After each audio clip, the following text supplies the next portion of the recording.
So it's great to see many of you in person. Those of you who are new to the centre and to these English events, welcome especially. And if you'd like to join the mailing list and hear more about the English events that we have here, then please do drop me an email, paulg@begincentre.org.il. Okay, so those of you who know the types of topics that we cover will know that we're normally talking about issues around Israeli politics or society or the wider Middle East, or history, or of course specific moments related to Menachem Begin. Today we're talking about something which actually connects to many of those things. The story of Ethiopian Jewry is one which is very much a current Israeli political and societal issue. It's also something which I think is important, should be important to. And now there's the reminder that I needed to tell everyone. Switch off, including me. So, thank you very much. That was a helpful reminder. But this issue is something which I think touches many of us, both in Israel and outside Israel. Those of us who care about and think about Israel and Jewish people, and the sense of the idea of Jewish unity, and the fact that we have something which connects us, which transcends the occasional differences between Jews in various places, including in this country. And of course, it's also very much related to Menachem Begin, who, as Prime Minister, was absolutely instrumental in bringing the issue of Ethiopian Jewry, the plight of Ethiopian Jewry, to the Israeli national consciousness. And though he was no longer Prime Minister, by the time the big influx of Ethiopian Jews started coming in the early 80s with Operation Moses, he was still very much connected to it. And I know from speaking to them, there's very, very, very few people who were still seeing Menachem Begin regularly when he was living kind of reclusively after his retirement. But those that did will tell you that one of the very, very few issues that he still was very much connected to and that he was constantly asking about was the question of Ethiopian Jews, which is testament to Begin's sense of love of the Jewish people in wherever they came from, and wherever they lived. And that's the whole story of the Aliyah of Ethiopian Jews. It was something that I think touched Begin particularly, and it's obviously our pleasure as the Begin Centre to focus on it in this event this evening. So I'm delighted to have with us here this evening Elias Inbram, who's a qualified lawyer, a man who's been involved for several years now in social activism on Ethiopian community issues. He was originally born in a village in northern Ethiopia, not far from Aksum. He fled with his family to Sudan. We're going to hear about that. After 2 months of waiting in Sudan, his family immigrated to Israel in 1983 with the help of the Mossad. He's become involved in Israel advocacy, both in Israel and abroad, and is today a very prominent voice here in Israel for anti-racism, for equality and inclusion. So I want to invite Elias Inbram to join me to discuss his life and the issues today. Okay, so firstly, thank you very much for joining us all the way from Ashkelon. So I think let's start at the beginning. There's a song somewhere that says it's a very good place to start. I'm not going to sing the sound of music. Can you just tell us something about your how did you get here? When you left this small village in Ethiopia and you went where initially? First of all, thank you for Paul and Lily. Thank you for inviting me here to this very important place to our history. And secondly, except to Dr. Morgan, I'm very happy to see you after 2000 years. And I think all of you, I see you for the first time. You look a bit different, not like that time. We used to look like Bedouin, all of us, the Bnei Israel, you know.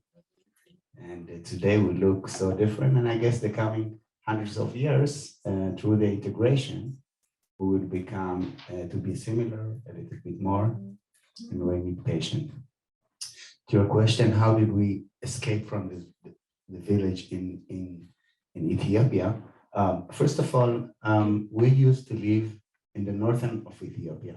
Most of the Ethiopian Jews, they lived in Tigray region and Amhara region.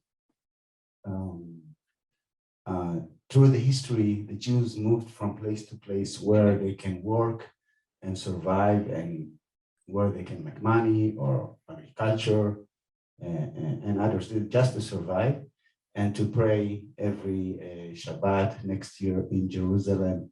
It was just like a dream. And then when I was born, the chief Rabbi Ovadia Yosef make a halacha decision after big arguments and discussions between the rabbis in the international level, made the decisions that the Beta Israel community, they are full Jews, and they answer the question of law of return. And the problem was the Israeli politician now. The first level, the rabbinic level, we passed it, and now we are getting to political level. And the political level wasn't easy, a lot of delay. At the moment that Menachem Begin asked the chief Mossad, asked him to come to his office and told him, I see what the rabbis are saying. I want my brothers and sisters, I want you to bring them. At this moment, it was in 1977, I'm like 4 years old, and my parents moved from the northern of Ethiopia to Addis Ababa in order to fly directly to Israel. And there, we got a problem. The problem was a political issue. That time was Mengistu Haile Mariam. He was a dictator. He was very close to the Arab countries, but he has some contact with Israel. Dictators, they don't let civilians to get out or easily. And my parents, my father was arrested. And they thought maybe he's trying to make revolution or a lot of excuses. He was for 2 months, and we were like 3 or 4, I think we were 4 kids, and my sister, mainly my 3 sisters.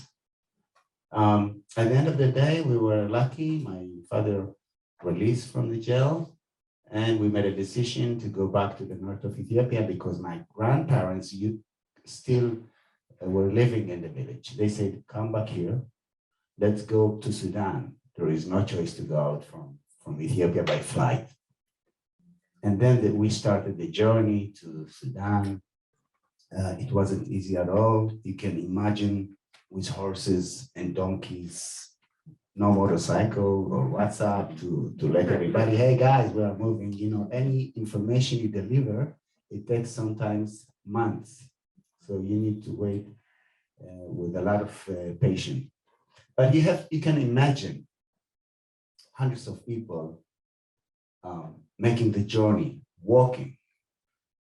They have horses, donkeys, some food, some clothes. They left their stuff, or they gave it to the neighbors. If they could sell it, they sold it to other people to make some money. And moving to where? To Jerusalem. And I remember as a child, while we are walking, you know, we got thirsty in the way. We have a lot of trouble. I said that at some point, I said, where is Jerusalem? I mean, where are we going? We are Ethiopian. We should stay in Ethiopia. What's the problem? I was asking myself. No answer. But I said, maybe Jerusalem is where the sun sets. So we are getting closer. but we never got to the sun. I remember also that when we crossed the border of Sudan, the Sudanese soldiers start to shoot with the guns and running after us. And at the end of the day, they didn't look after us. They were looking after our guides who was holding guns. So they took the gun from them. They told us you can continue. And we were fortunate also that the Sudanese, for refugees, they were okay. They didn't know where is our destiny.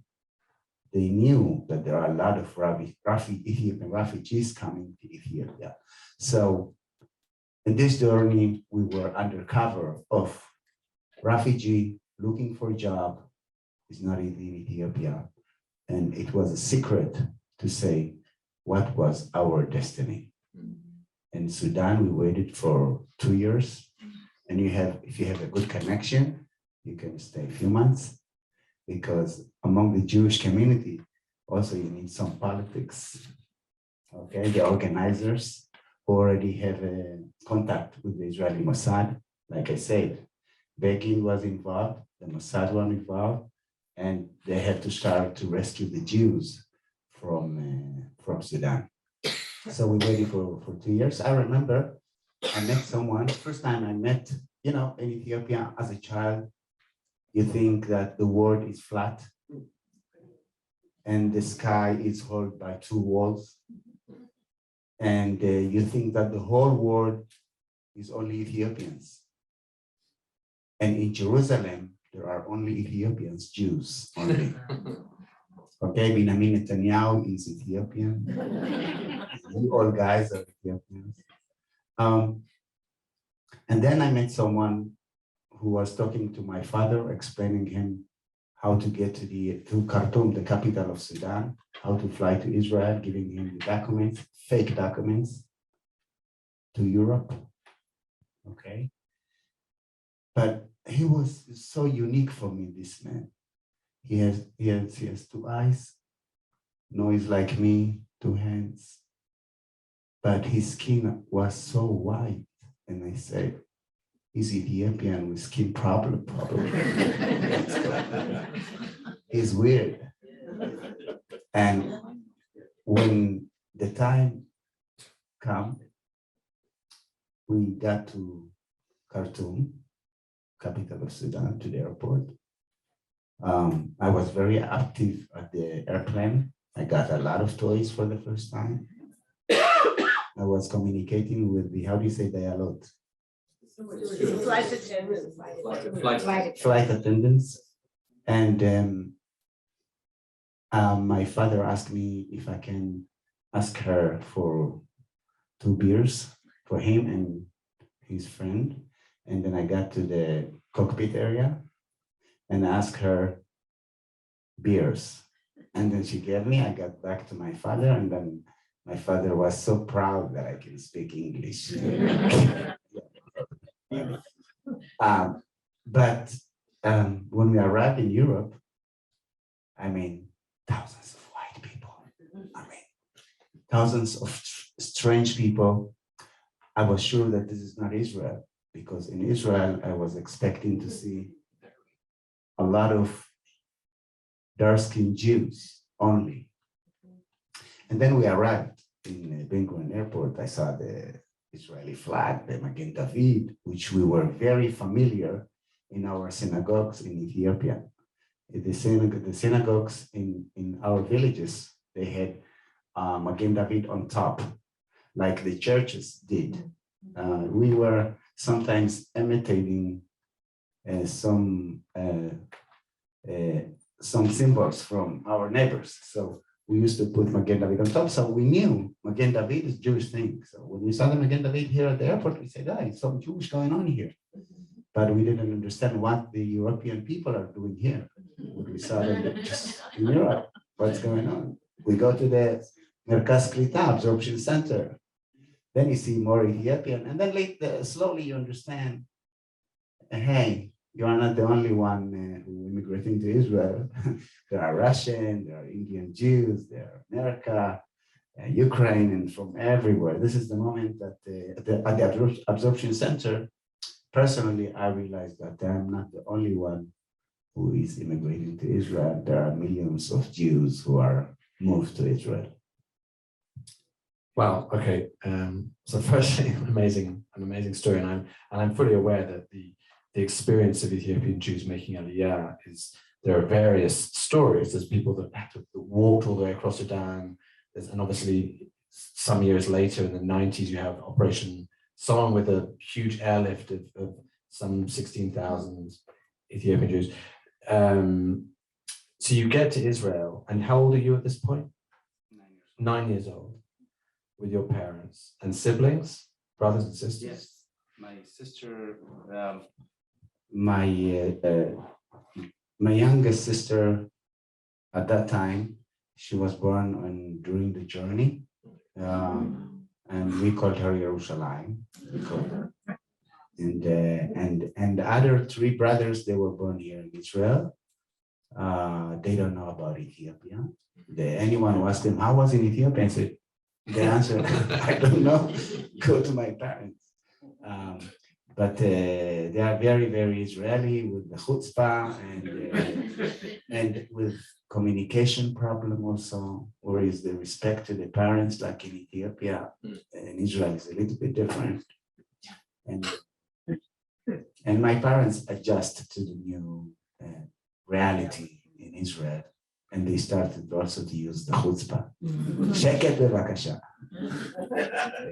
As a father of 3 young Israeli children, I agree with the chutzpah comment. Okay, so you're right, you're at the absorption center, and your parents, I mean, none of you speak Hebrew at this point, right? So can you tell us something about that, the whole process of integrating into Israeli life? And I'm thinking of 2 different processes, really. Your parents' process and yours, which is probably very different, because you're going through school, you can become Israeli in a way maybe that your parents can't, or that's more difficult for them. Can you tell something about that? Sure. Well, at the period of time of Menachem Begin, I can say, which is the early 80s, the first group who arrived to Israel are the big group, the Mossad separation. We came here to be Israelis. We didn't want anything related to diaspora and any, we as children, we were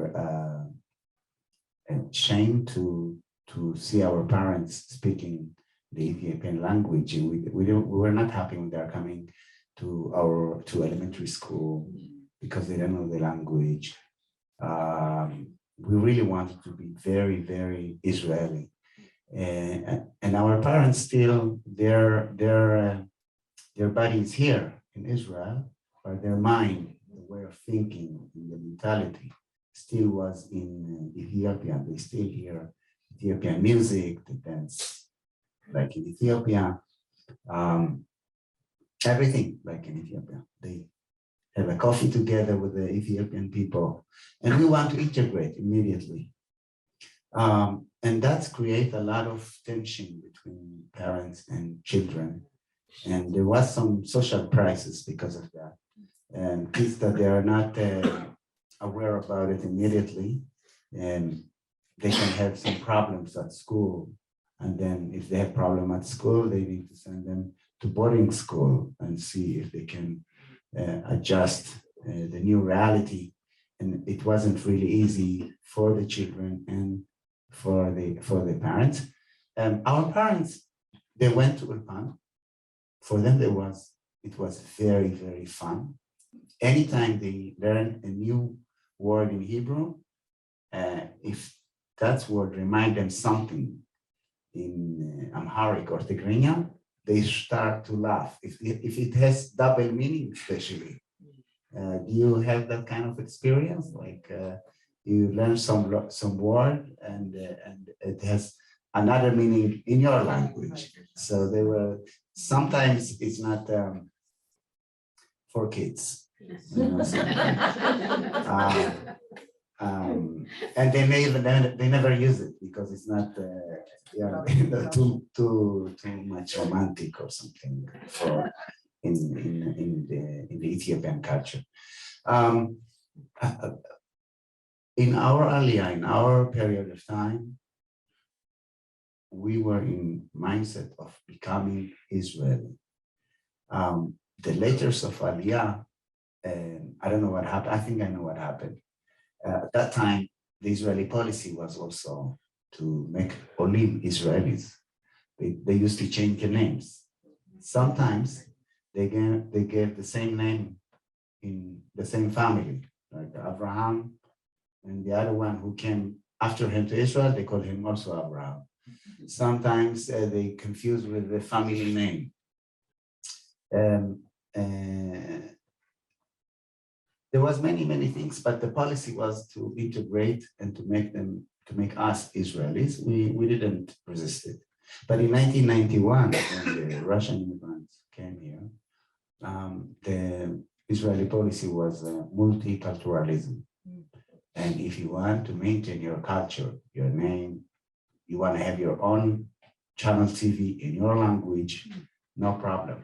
So what happened is with Solomon Operation, the Aliyah of Solomon Operation, how do you say? It was a wake-up call. Hey, don't forget where are you from. You have to be proud in your language. You have to be proud in your culture. And you can see the tension even today.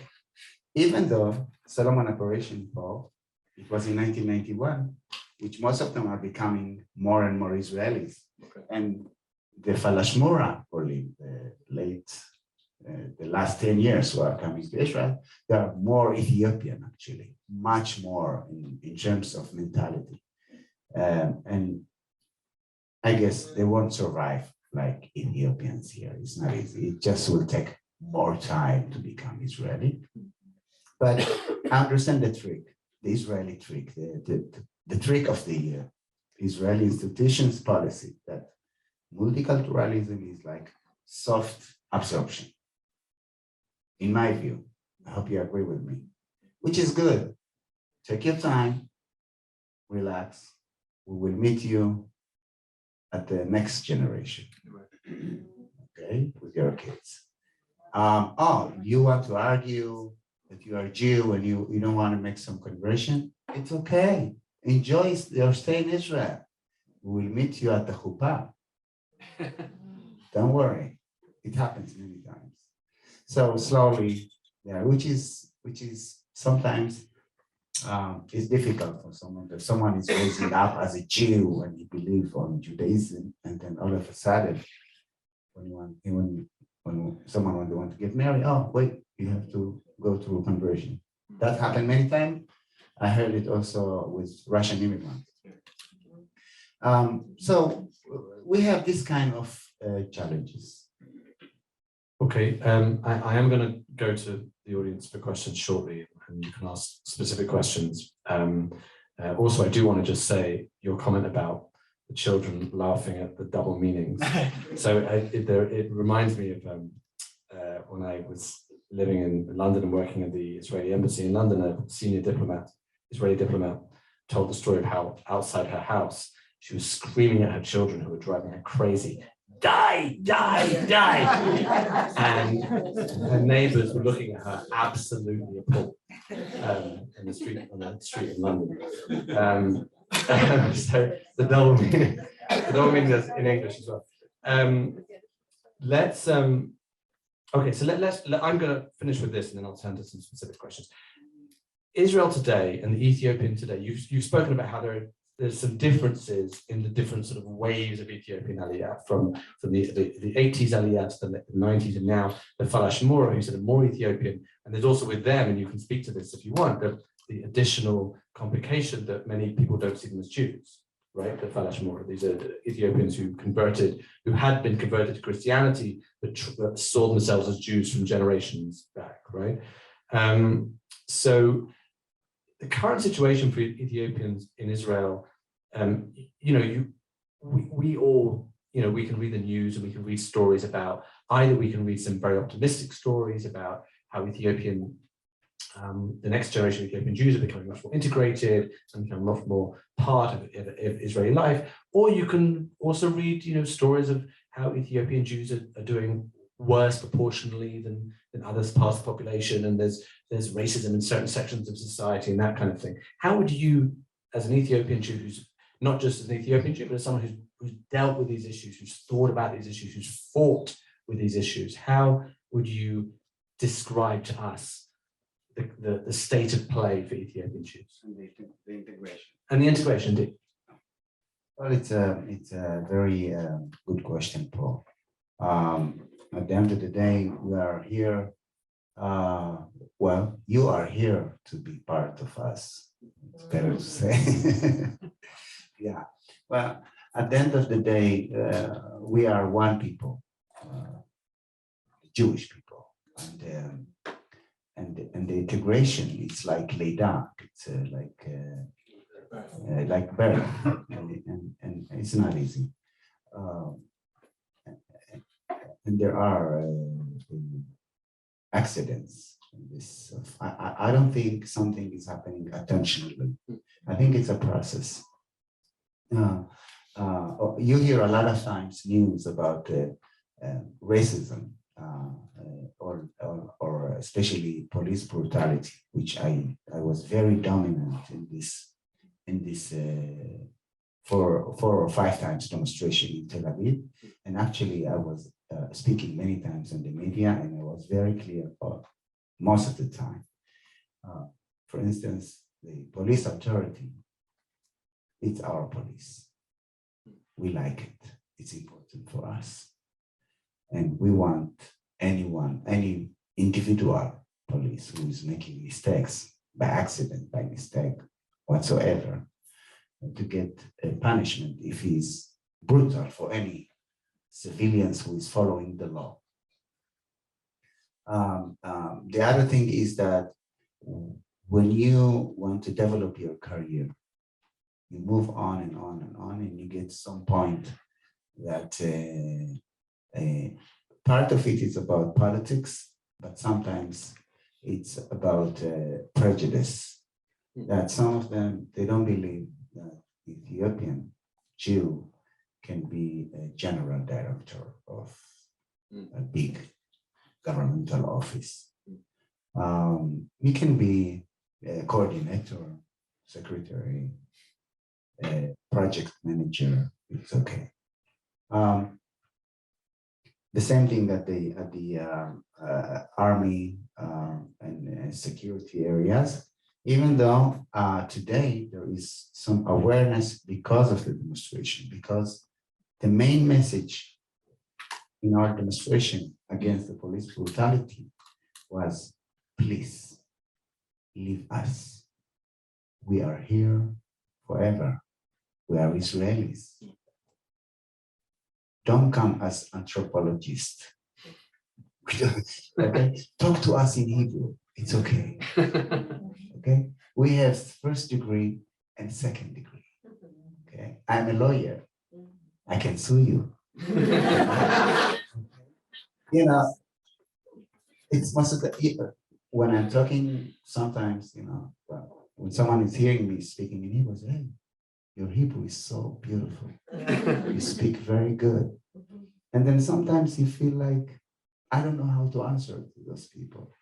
Well, you didn't go to university. I went to Northwestern University in Chicago. Sometimes you see, do you understand the complicity? I mean, you don't know how to answer. So most of the time I'm just smiling. Thank you very much. I'm teacher for Hebrew or something like that. There are those kind of challenges, but I have to say the truth also, that I believe that the Israeli system is not racist system. That's my belief. There is no racist policy against any Jew or anyone in Israel. But I can say there are racist people. Okay? This is very important to distinguish between. And I can tell you more than that, there are Ethiopian racist people. We all have small baby of racism. If you admit it, you start to heal yourself. If you ignore it, like if you ignore it, it means that you are not aware about yourself. But if you say, oh, I can tell you that I'm very open to say that the education that I got is it's a very religious education in Israel. I went to yeshiva and later on to boarding school, high school, also religious. And I believe in Eretz Israel and all the Jews to come here and to build Bet Mikdash and etc. But also, I didn't know what the Arab are doing here. I never heard about them. I just left Israel for short time, for short period of time, for 2,500 years. So why are taking my place? That was my mindset. But I didn't like them. Okay. You're a racist. Yeah, I'm saying I'm former racist. But I met them at the university, some Arab people. And they were so nice. They want to become, some of them Israelis, they speak Hebrew. Some of them, they went to the military service. And I said, wait, not all of them are mechablim. What's wrong with me? Terrorists. Not all of them are terrorists. There are good people and bad people. You learn to distinguish and to understand that at the end of the day, humans are about individuals. That's the way I handled my small racism in my soul. And today, I don't have anyone. I don't have anyone except to the people who wants to destroy Israel, to hurt the Jewish people, people who wants us to go from here. You know, I did this journey not to go away again. I'm here until Bet Mikdash, we'll see them as Mikdash, and we'll see all the Jews in Israel. Did the answer to your question? So there are challenges. To tell you the truth, will be challenges all the time. But there are also some success. You can see on TV because of the demonstration. We said that we need presence on the media. One of the ways to combat racism is not to say stop racism. You need to implement something. And cultural presence, face presence, but not to tell stories of it's hard for me, I don't have food, not this kind of things. I'm officer at the IDF and we did this and we did this. I'm a doctor for this, and your face, your presence, it's the solution of racism. And that's happened. We see more and more Ethiopians in some areas that they are integrated, like in Channel 2 in the news, Channel 1 now I see, and others, and myself also. I'm in different circle of social areas. Not always I'm talking about Ethiopian Jews. Sometimes I'm talking about American Jews, especially people who are in New Jersey in a beautiful house. Dr. Morgan. Yeah, Thank you very much. And also, of course, there have been in the last, I would say, several years now, there's been Ethiopian members of Knesset, Ethiopian minister, the outgoing minister of immigration of Aliyah is Ethiopian woman, Penina Tamarashata. And those are very positive developments as well. And hopefully we'll also see, as you said, the IDF would like it'd be wonderful to see a Ramatkal, the Ethiopian chief of staff of the IDF. Okay, let me open it up to questions. And what I'm going to do is I'm going to repeat a short version. Well, I hope your question is short in the first place, if you still say that. But I'll repeat a short version of your question for the benefit of our Zoom audience who won't necessarily be able to hear. The lady in the purple jumper had a yes. You said you originated from Tigray, yes, which is an extremely violent area now. Yes. Okay. Are there any Ethiopian Jews, any Jews still left in the country and in that region? So the question was whether there are still Ethiopian Jews left in the region of the country where Elias is from in Tigray.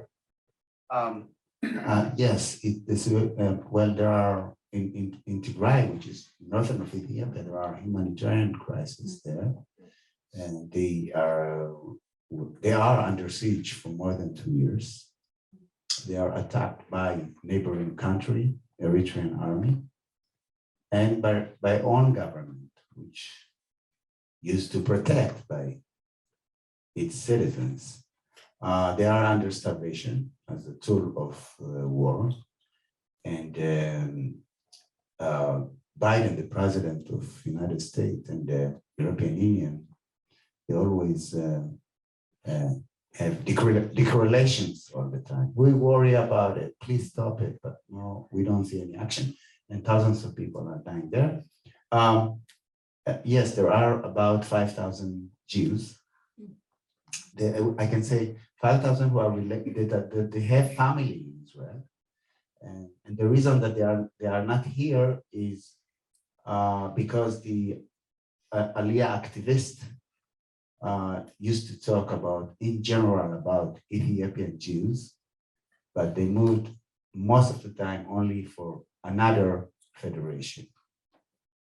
Because the white people, they think they're all Ethiopians and all the same, but actually Ethiopia is like former Soviet Union. It's federation and federation and federation. And if I come to a minister and telling him I want to bring Jews from Ethiopia, and not telling him where in Ethiopia, I can decide from where to bring. And it was a mistake of the first Aliyah, okay, from Tigray, because they are integrated to the Israeli society, and they didn't think that they have some Jews that they are waiting for Aliyah.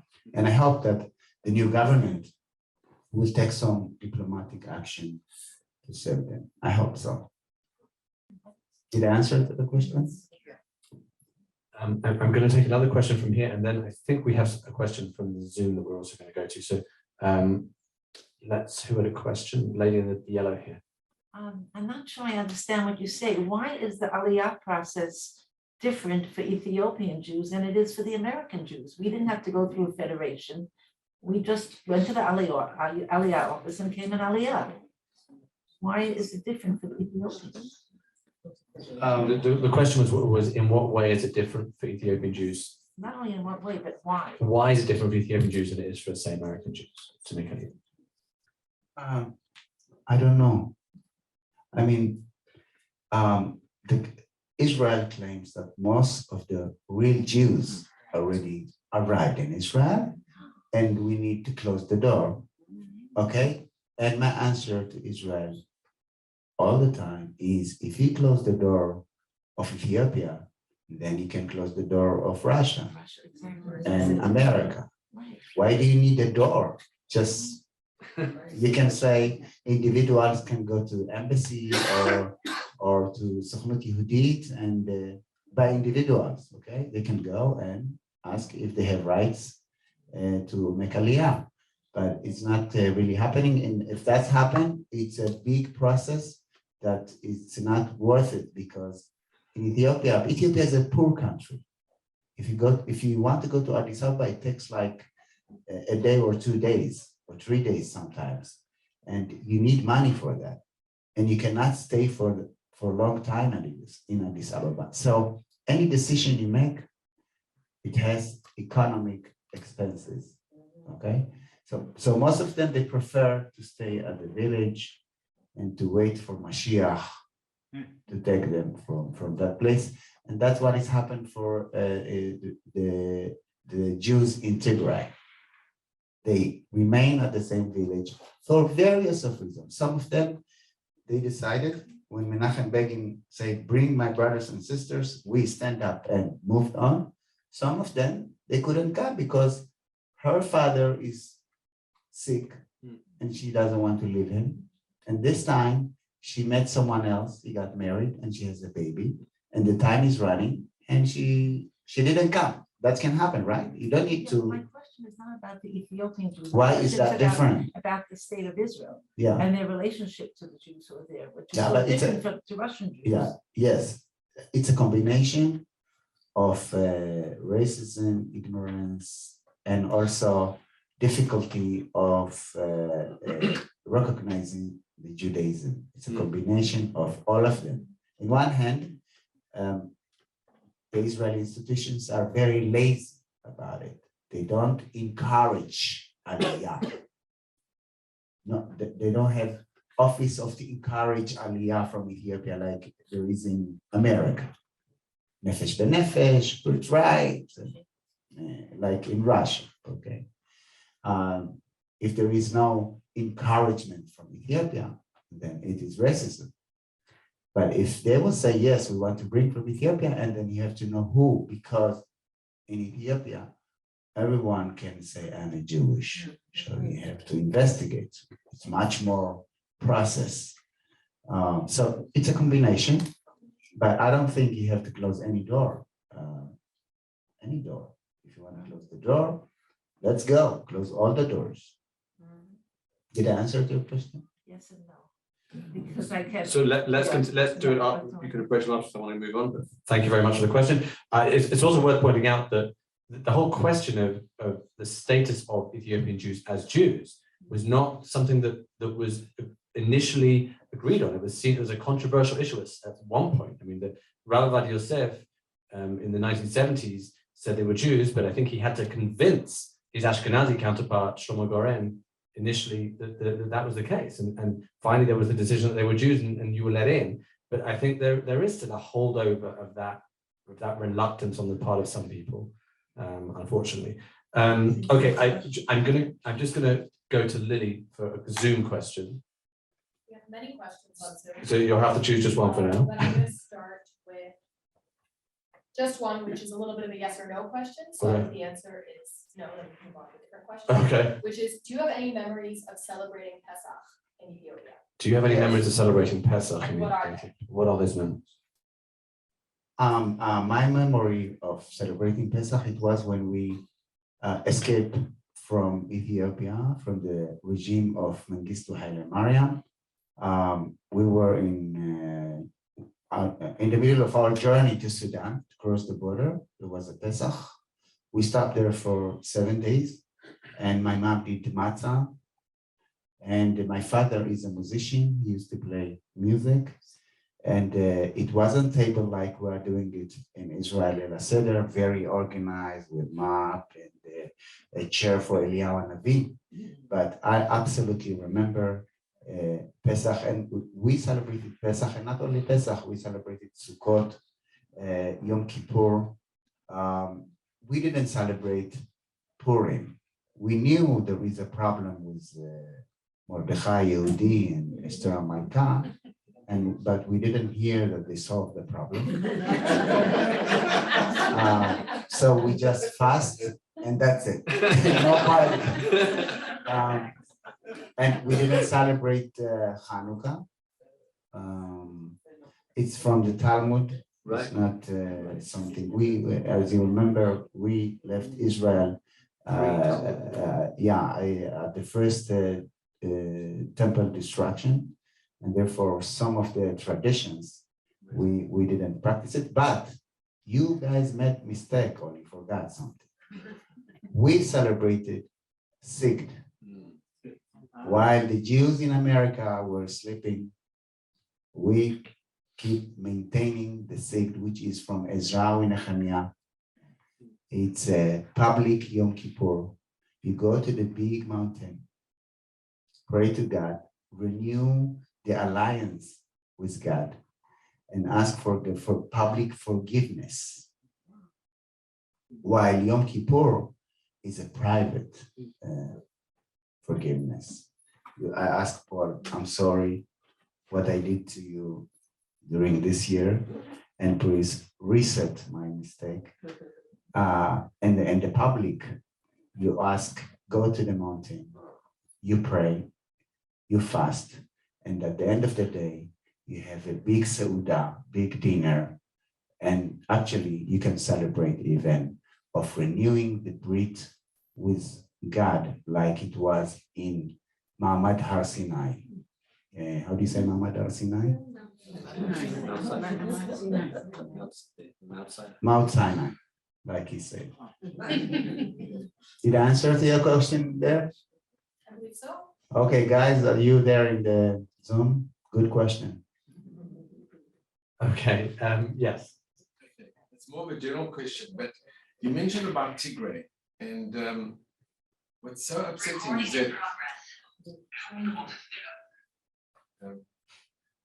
people were starving, thousands, literally thousands. We don't know how many died, and in the world media, it like didn't really feature. They did have the peace talks in Cape Town in South Africa, but it was more of a capitulation where they just didn't want more to starve, so they signed a peace type of process. But why wasn't such an outrage about what was happening in Tigray here in Israel or worldwide? Because people died, so, and we don't even know how many people died, thousands and thousands. Okay, so this is a question about the humanitarian crisis in Tigray and why there was not more world Israeli or even awareness. awareness of it. Almost 1 million people died in Ethiopia, including soldiers from some areas, but most of them are civilians. I thought the South African government would take some determined leadership when they mediate the peace process between the government of Ethiopia and the regional area Tigray, and hiding the involvement of the brutal military, the Eritrean military, okay, hiding it. He's still there and killing and raping, and I can't even describe it. But people are not focused on Ethiopia and to solve the problem because it's Africa. It's the only thing that the Western country, Europe and the United States, is to keep them united as one country because it can avoid refugee to Europe. That's my view. And this is the reality. And the Black people in Africa, they have to wake up one day because not always Western are guilty of what is happening in Africa. I think we have to say it clearly. I think the leaders of Africa also are the main problem of those people. I see it today. I mean, there are countries who want to give some humanitarian aid, and they resist sometimes because starvation is a tool of war.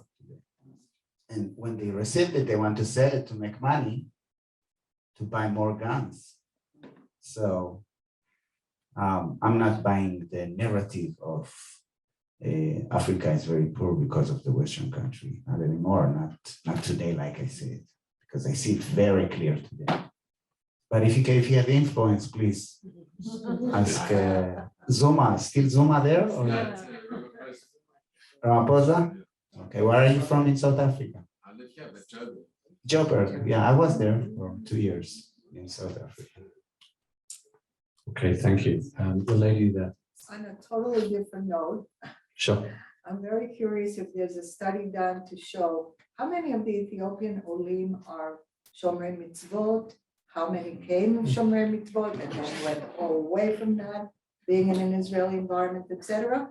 And of the young people, what is in store religiously for the young Ethiopian Olim? Okay, it's a question about religious observance of Ethiopian Olim. How many were Shomer Mitzvot when they arrived? How many are still religiously observant? And also especially about the young people, what's the religious future? Very good question. At the moment that Ethiopian Jews arrived in Israel, we didn't know the word secular. We don't know what is that. Actually, being a Jew in Ethiopia, there are some rules. You have to respect Shabbat, no fire, and all this, and etc. Yom Kippur and all the Jewish holiday you have to respect. If you don't respect, you are not Jewish, or we call you assimilated, or we will call you falashmora. Falashmora is either someone who chooses to convert himself to Christianity, or he just left the Judaism and just easily assimilated to other groups. So in Israel, we are not familiar, at the first years at least, with the word secular. And even today, any Ethiopians who immigrated to Israel in Moses operation, Solomon operation, without kippah, is still traditional. He's still respecting somehow the Jewish issue. Because the question is, if you are Jewish, what are you doing to be a Jew? If you behave like someone else, like other religions, so you are not Jewish. So this logic is very, very central issue in our community. What is happening in 2022? Well, you can see more and more integration to the mainstream area, not necessarily maintaining the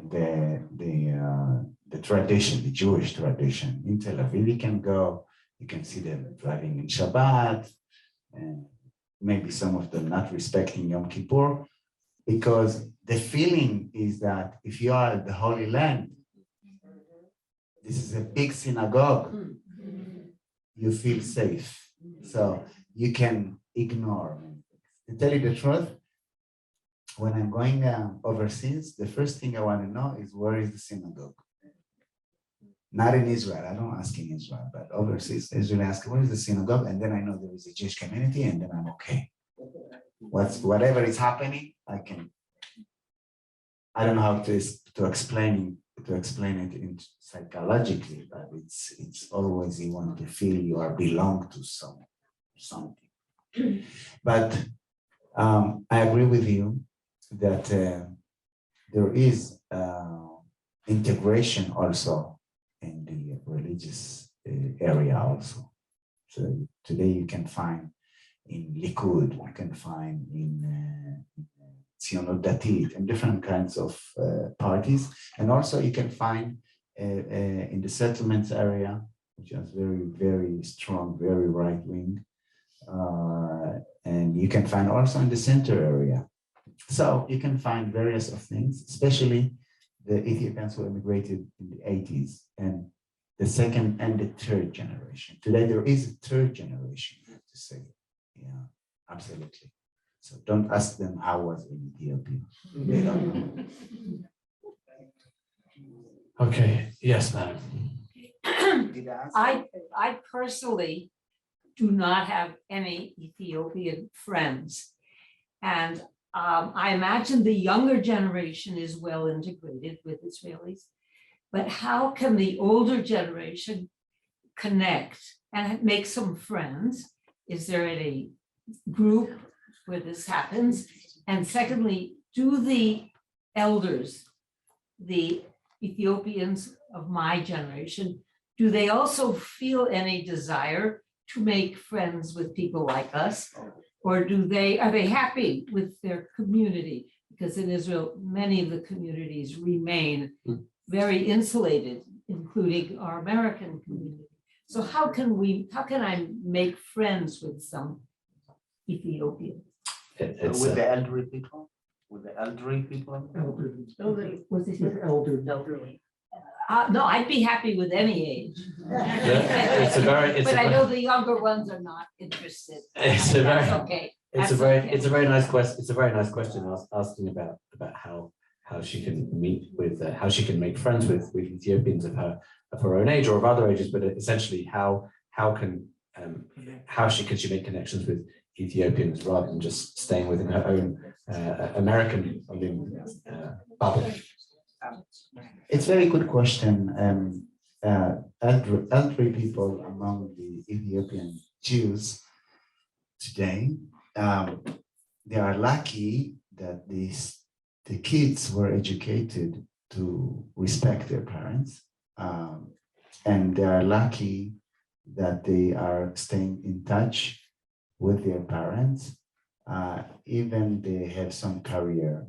I heard many stories that kids here in Israel, because they have business, that are so busy that they don't have time to visit their parents. Sometimes I'm hearing it. But in the Ethiopian families, they are aware about it. They are very, I'm going every second weekend to my parents as a schedule. I know they miss me. They don't tell me, we miss you, we want you, but I know that they want me next to them because they feel they are 75, 76 years old. And I know they want us next to them. So we made some rules. We are aware about it. Dude, can you make with them friends? The first question is question of language. The second is cultural and mentality. You can meet and you can smile and it can be nice. I'm not sure you can be a long-term friendship.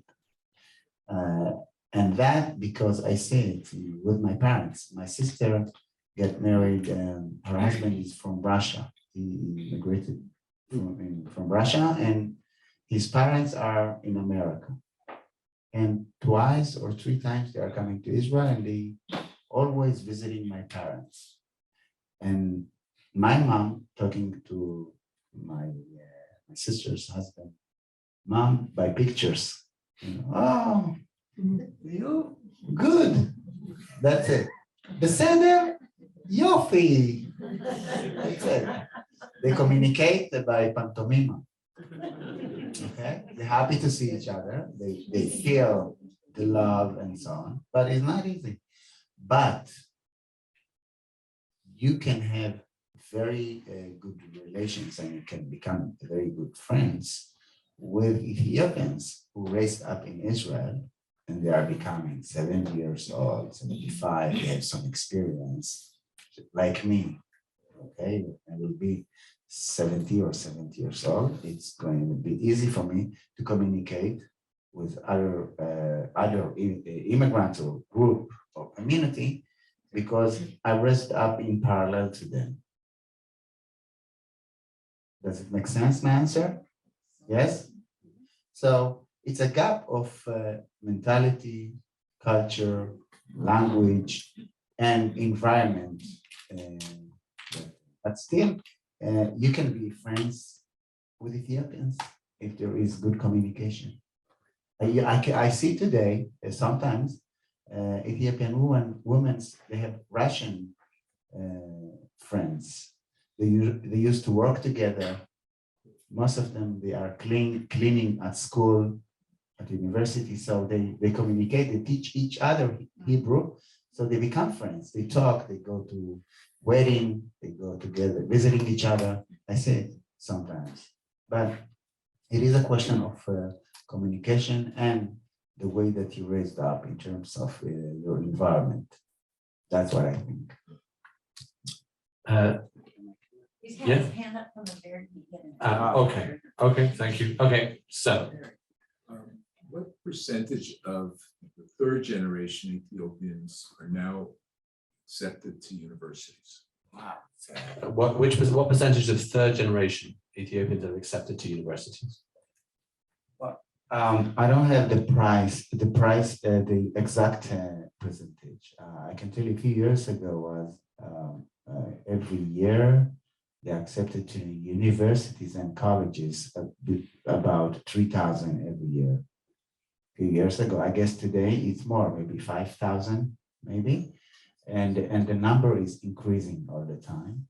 There is some awareness of education, of getting high education. And Ethiopians who cannot, or they are not getting accepted to university, then they are going to get some diploma, some course in high-tech area. There is a organization called the Tech Career. They study computer programming for 1 year, and then they integrate to the business market. But we see the number is increasing. There is no obstacles if you want to go to university or to college, not even financial obstacle, there is not, because Israel is covering the full payment of this. with some limitation that within until 30 years old or so, something like that. But the number is increasing, and we are happy about it.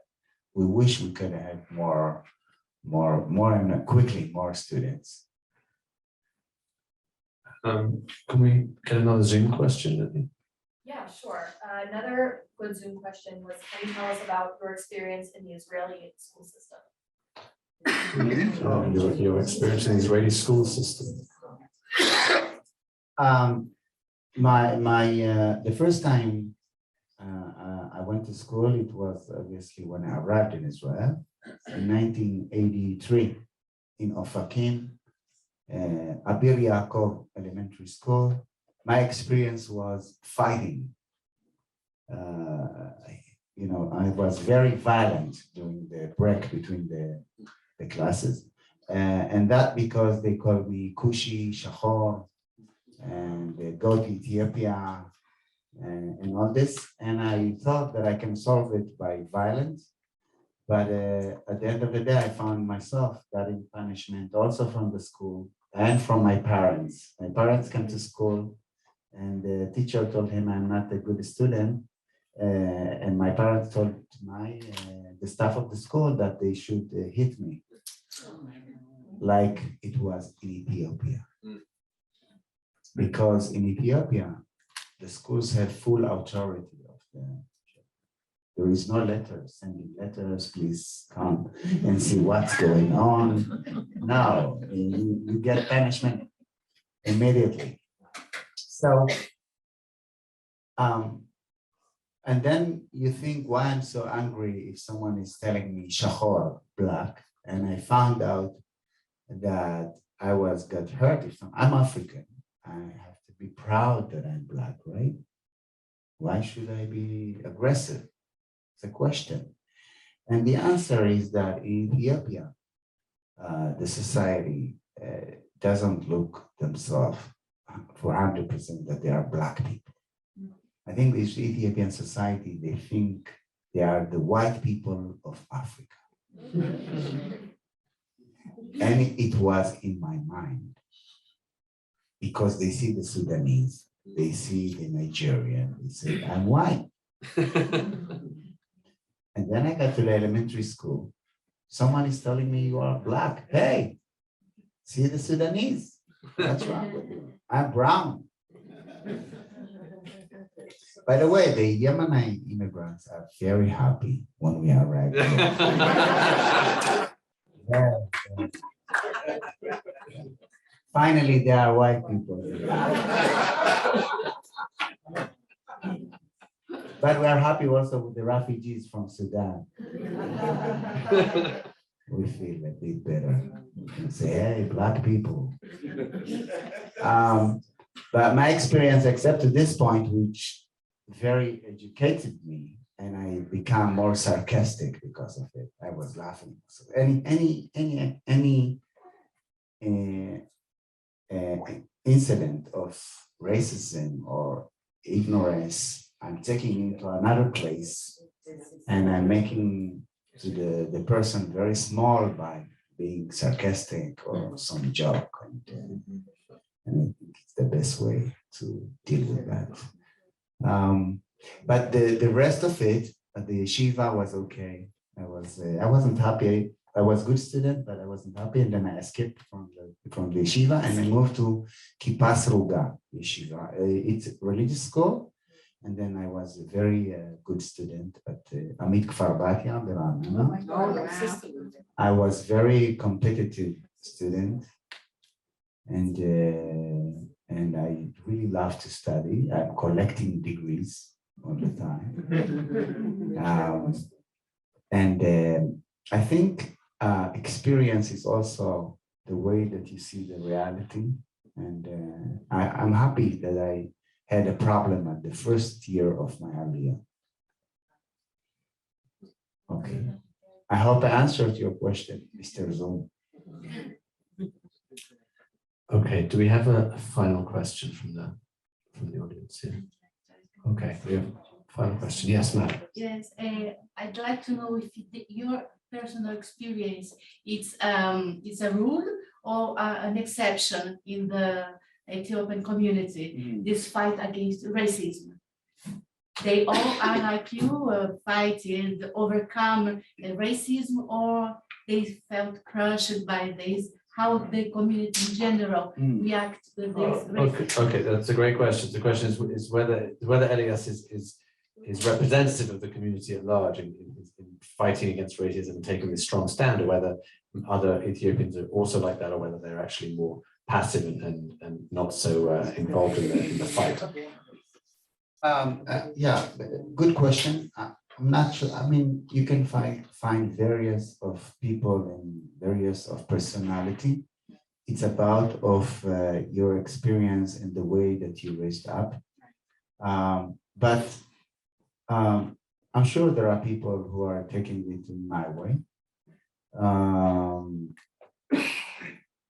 My point is that when racism is not my problem, not at all. When I see any this kind of racism, so I'm putting it on the table and I'm starting to manage it, not taking it to my soul at all, not at all.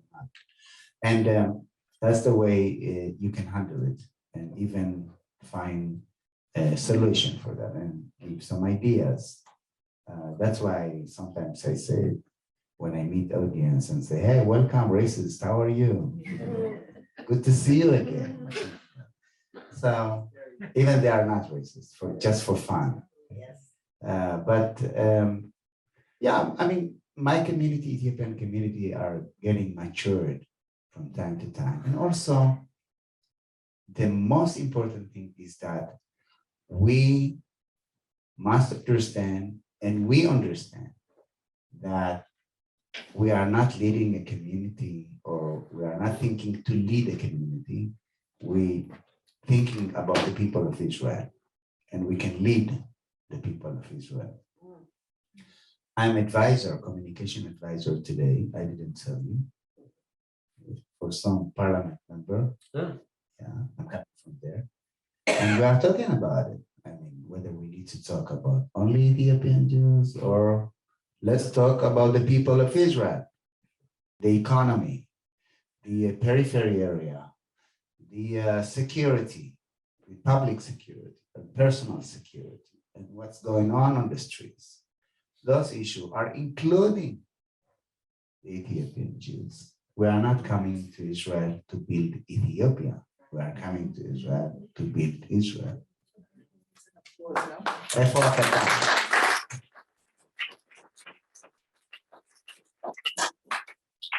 I think that's a very nice positive note to end on, and to thank our guest very, very much, Elias Inbram. Thank you so much for joining us. Another round of applause.